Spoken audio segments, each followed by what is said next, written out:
Hello and welcome to the Bad Hair Show. It's Richard the Urban Warlock from Urban Warlock Healing here. So just going to do a quick video. I was asked to do a quick video on Witchcraft 101. As always, it's going to be a little bit left field compared to what the question actually was. So so just in regard to witchcraft, I am a witch. However, I don't do what you might think in regard to witchcraft. I'd be classed as, I suppose, a hedge witch. Hedge witch is basically somebody who hops over the hedge onto the other side. So, a lot of mediums and psychics who are into witchcraft, they tend to be hedge witches. I deal with energy. I work with energy. I could just be classed as an energy worker, but I class myself as a witch. I have started doing a little bit more kind of earth-based magic, if you want to call it that. I'm not really deep into it, but I'm giving it a go. Okay, so I suppose the basics of witchcraft, first off, it's to decide what type of witchcraft you want to go for. Now, when I started to get into paganism and witchcraft, I thought I'd be doing the whole, burning things and making lotions and potions and stuff like that. But as it turns out, I've gone in completely different route to that, mainly because of my mediumship and stuff like that. But you've got things like kitchen witches. So it's about putting intent into your food. You got kind of green witches, garden witches. They deal more with nature. You get moon witches who deal with the moon, obviously. All sorts. The list is too long to kind of mention. But yeah, decide what kind of witchcraft you want to go in. Now, you don't have to come from a bloodline of witches, okay, at all. It's just about a belief system, as I always say. It's about a belief system. Now, Magick 101, the secret to magic is intent. That is it. As long as you put intent into something, be it you're stirring your pot of cooking, doing it hubble bubble ton and trouble, making your chili, and you're saying, please put love and protection into this. That is magic. Okay, as long as you mean it, that is magic. Yeah, I'm not the best witch, I'm probably the worst witch. Mildred Hubbard, was it Hubbard or Hubble? Hubbard, I think it was. Because I'm not very good with the whole pagan calendar and stuff like that. I wasn't brought up a pagan at all, so it's something that hasn't naturally kind of stuck with me. I don't have the best memory in the world.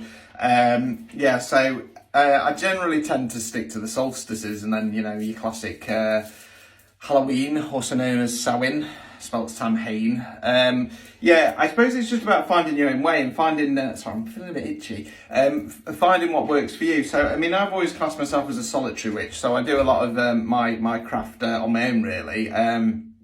A lot of that comes down to just the kind of person I am. I'm quite a private person. I used to suffer with anxiety a lot, as many of you will know. So it was just more of a private thing for me. Now, I've kind of accidentally formed a online coven, I suppose you could call it that, where we're kind of sharing different ideas and stuff like that. Just suppose learn more about it if you can.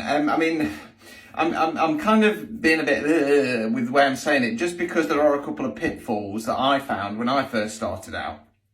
So the first one is that Facebook groups, they tend to be a bit of a bitch forum, if I'm honest with you. I remember I kind of posted in one a bit of a philosophical question. I'd just turned vegan at the time, and I made a comment about, if we go down the route of do no harm, to any living thing, then surely all us witches should be vegan. And I got a bashing for it, saying that's a Wiccan thing, and basically ran out the group.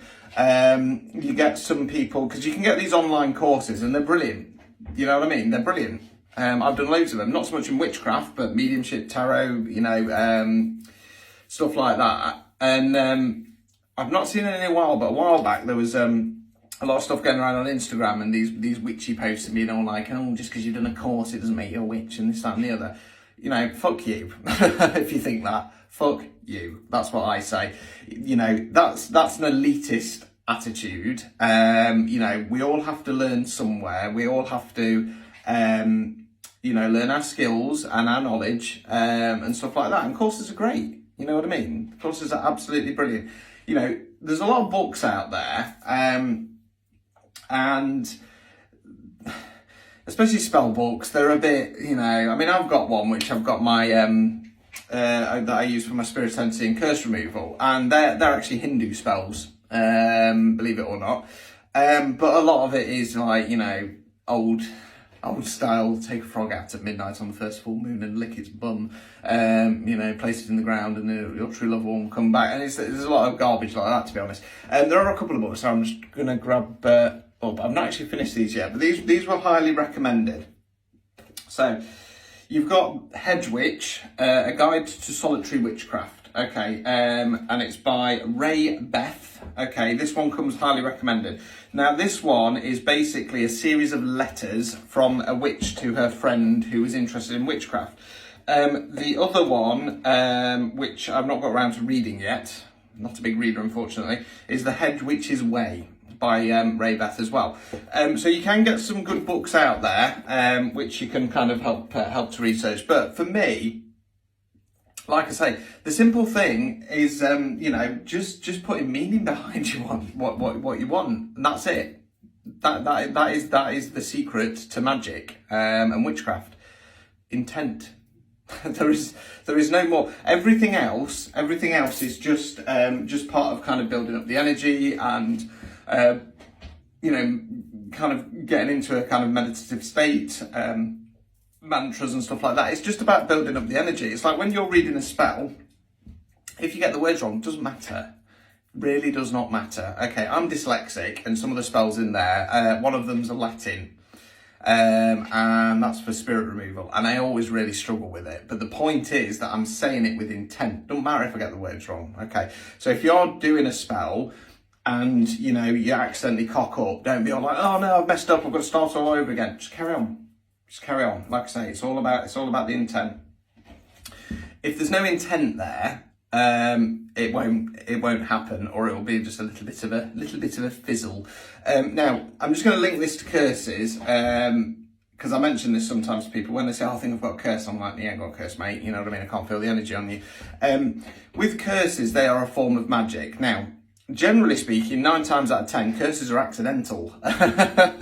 And it's about putting something out there. Okay, so you say something with intent, with malice. It has this like butterfly ripple effect on the energy. It goes to the person that you've said it about and it sticks to them, and then bad stuff starts happening. As I've said in the previous video, curses are extremely rare. Okay, extremely rare. You're more likely to get a spirit attachment or an entity attachment than you are a curse.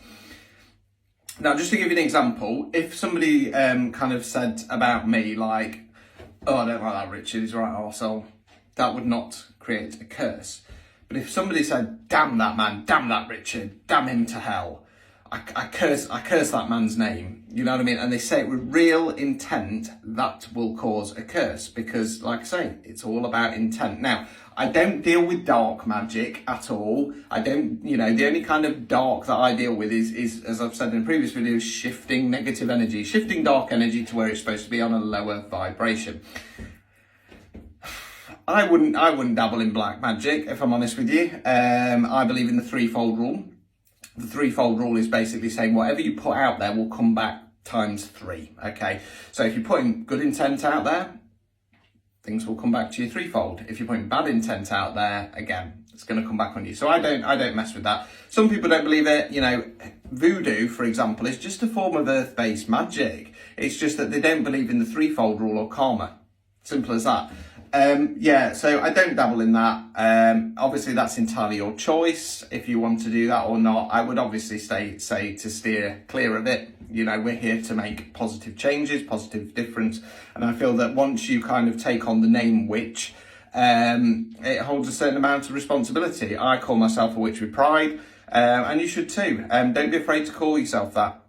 Also, you know, I don't have an issue with the phrase baby witch. You know, it's kind of cute in a kind of way, but at the same time, you know, you know, you're just starting your journey, so enjoy it. So I'm going to leave it there because I'm going about to hit 10 minutes surprise. Probably not what you wanted, but it's what you get, I'm afraid.